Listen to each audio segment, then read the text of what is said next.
Good morning. This is Miss Tiffany here. This is CC Cycle 1, Week 6, and we're going to be covering what we did in our class today for all the friends and family that were not able to be there, or maybe just as a simple reminder for you guys as to what we covered in class on Week 6.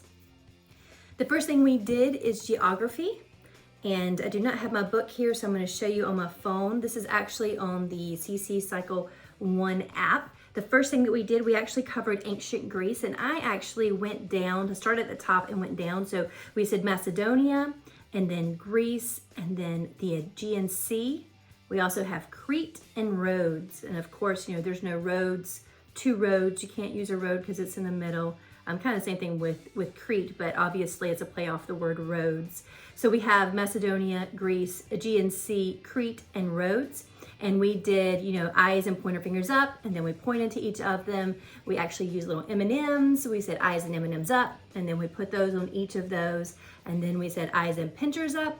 And then I actually asked them, can y'all show me where Greece is? Pick it up, pick the M&M up, and eat it. So, and then I said, where is Crete?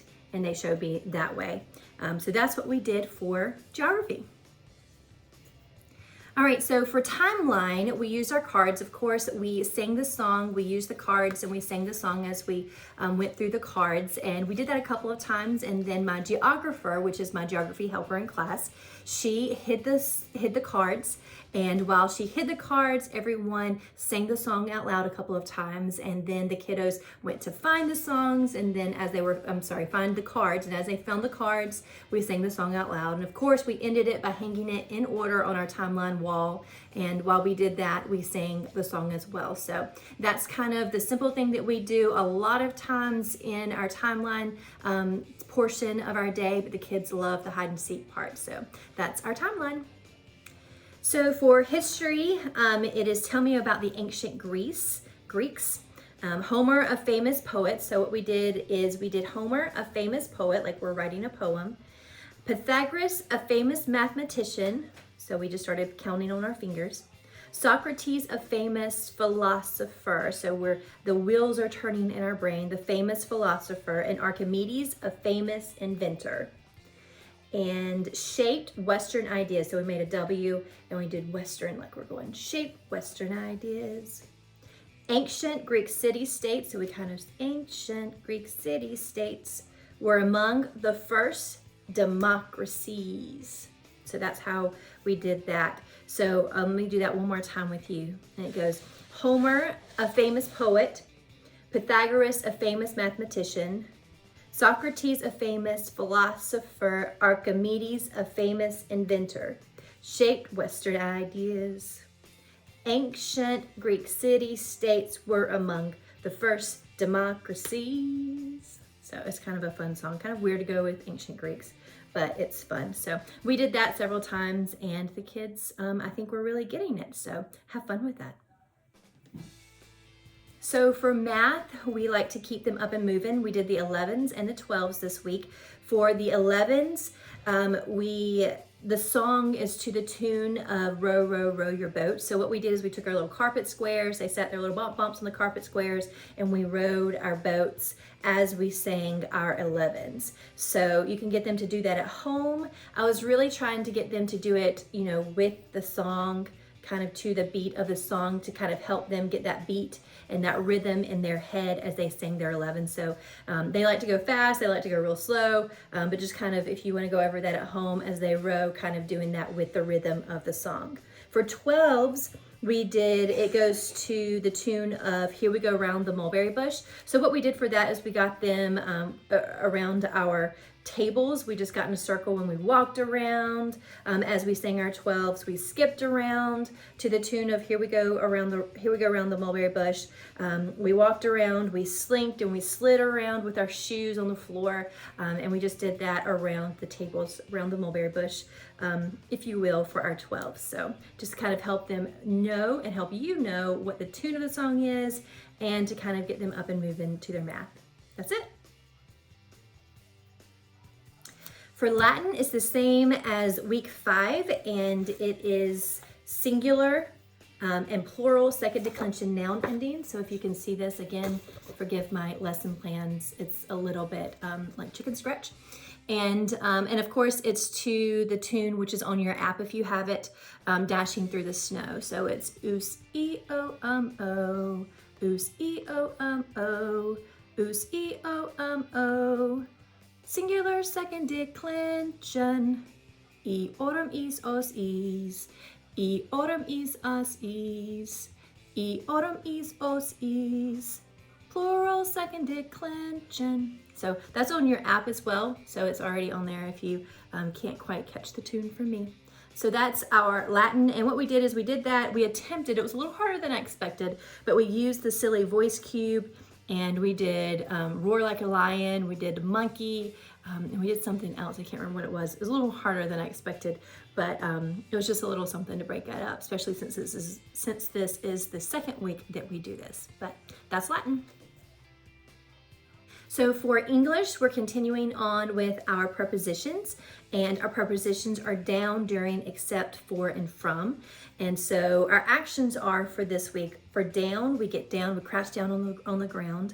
So down, and then during, and except, for, from.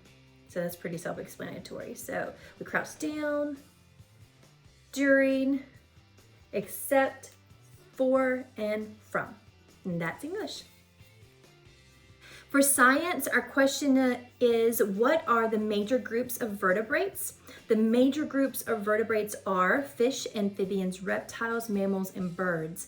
And a little acronym or a little fun thing you can do is just farm, fish, amphibians, reptiles, mammals, and then it's gonna have to be a B at the end for birds, so farm bee. You can do that with your kiddos at home. We really focus on doing actions, and so for fish, we made a fish face. For amphibians, we let them jump like a frog. For reptiles, we did a snake. For mammals, we pointed to us because we're mammals. For birds, you know, we flew like birds. So they had a little bit of hard time. So we also play, let me say this first. When we played the game, we would say and do, but we also let the kids do an action, and the rest of us would guess what they were doing out of the 5 different options. One thing that they did like to do is every time somebody jumped like a frog, everybody would want to guess frog, and I have to make sure they understood it's, yes, it is a frog, but a frog is a form or a type of amphibian, so we needed to teach the word amphibian. Same thing for reptiles. Everybody wanted to say snake, but of course we wanted them to say reptile. I think towards the end they got it, so that's something fun and easy for you guys to kind of drill into their heads a little bit more at home. So that is science for us. So for hands-on science, we did 2 simple little experiments today. We did number 65, fooling your tongue. And we kind of just talked about the effects that the 2 senses, smell and taste, kind of how they affect one another. And we first asked questions, you know, what are the 5 senses? What do you know about the 5 senses? How do they work together? Sometimes when one sense doesn't work, another sense kind of strengthens. We talked about how sometimes, you know, when someone's blind, their sense of hearing kind of strengthens, so they hear things very well. I had the kids kind of close their eyes and listen and see what they heard. So we just kind of played around with that, but our actual experiment was to taste an apple. So we had a slice of an apple. Everyone tasted took a bite of the apple. We talked about what that tastes like, bitter, sweet. You know, it tastes like an apple, you know, the kids said. And then we took a little cotton ball with some vanilla extract on it, and we put it to our nose. And then we took a bite of the apple, and we talked about how that kind of changed the flavor. Some of the kids said it still tastes like an apple. You know, I noticed a lot of kids, they didn't have that bitter taste look on their face the second time with the sweet smell of the vanilla, because not bitter, I would say sour, tangy taste of the apple So we talked about how it kind of changed, and how it changed the way that the apple tasted. We talked about how the smell and the taste sense kind of worked together, and we just kind of enjoyed that together, the eating our apples, but also kind of understanding how the taste buds only taste like 5 different tastes. They taste sweet, sour, salty, bitter, and like a savory flavor. But our nose is what kind of identifies the flavor, as far as like strawberry or apple or whatever that goes. So how they work together and how important that is. So that was called Fooling Your Tongue, number 65. Number 66 was Trickery, and this was more to do with the eyes, the sense of seeing. And we talked about how optical illusions work, which I thought was pretty cool, because last week we talked about perspective in art, and kind of how that was kind of a trick as well. In fact, I drew a cube again to kind of show them how it looks like it's, you know, an optical illusion. It looks like you can stick your hand in it, but obviously you can't because it's flat. So we brought that back up, and we talked a little more about optical illusions. We showed this. And we talked about what are some ways. We showed these pictures that were attached to my little lesson. So, you know, is this a duck or a rabbit? The kids automatically saw the duck, but they had a hard time finding the rabbit. But when they did, they were like, wow, that's so cool, I see it now. So, you know, these are little ears and the little nose of the rabbit, if you have a hard time seeing it. We talked about this, you know, what is this? It's a hole, and, you know, whatever. And I was like, actually, it's on paper, but it looks like a hole. You think you can jump into it, but obviously you can't because it's on a notebook. And I pointed out, you know, the fact that it's on a notebook. So one of the kids, I think it was Caleb, I asked, you know, what are some other ways that our eyes are tricked, you know, and he held his hand up, and his hand covered the whiteboard. And he said, see, like right now, you know, my hand looks bigger than the whiteboard. And, you know, we talked about how obviously your hand is not bigger than the whiteboard. It's just that optical illusion. We talked about zebras and how their stripes blur when their predators go after them, when they're, and confuses the predators. When the zebra is running for them, just different types of things like that. And then for our actual little experiment, we drew, let's see here, let me see if I can, oh, there it is. Everybody had their own paper, and we drew a line the same length. So we actually measured it with our rulers. So we drew 2 lines, and then we added these arrows going out, and we added these arrows going in, and we said, we know which line is longer now. And of course, everybody points to this one, and in reality, it's not longer. We talked about how, you know, these kind of make your eye go out and make it seem longer. So it's an optical illusion. So that's what we did for our hands-on science. So for hands-on art this week, we kind of did a celebration of everything that we learned in drawing. So we kind of drew this scene. I say we drew it. We kind of drew, did it our own way. But that's kind of what I used. This is the lesson that I used. If you'd like that, I can send that information to you, that link. But that's kind of what we used to go by, what I used to go by. But this is kind of the scene that we ended with, because I wanted to add, you can't really see it. The kids actually got the color there, so they did a really great job.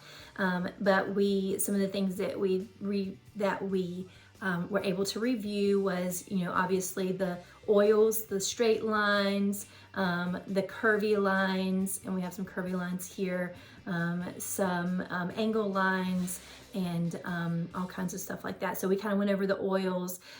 We did perspective when we drew our pyramids with a little bit of perspective. We kind of drew them 3D.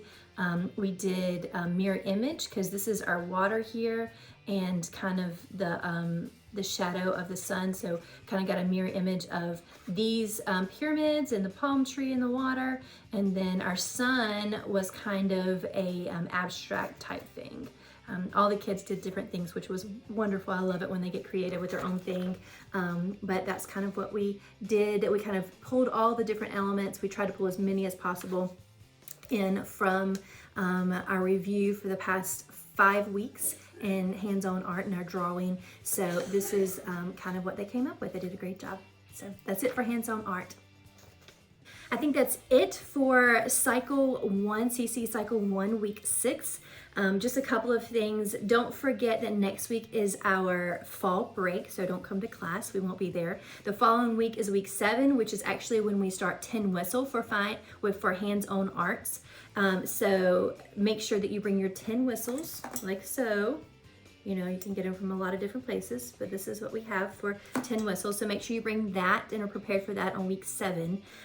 Also, a couple of just things I wanted to tell you guys. Oh, if you haven't been able to sign up with Miss Jenny, our director, for our family presentation, please do that. So we can go ahead and get that taken care of.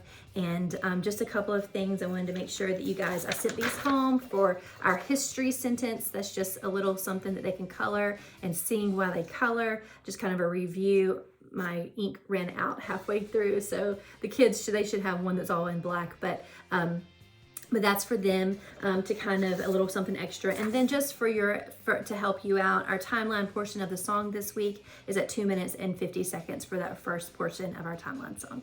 So you guys have a wonderful and blessed week, and we will see you guys in 2 Tuesdays.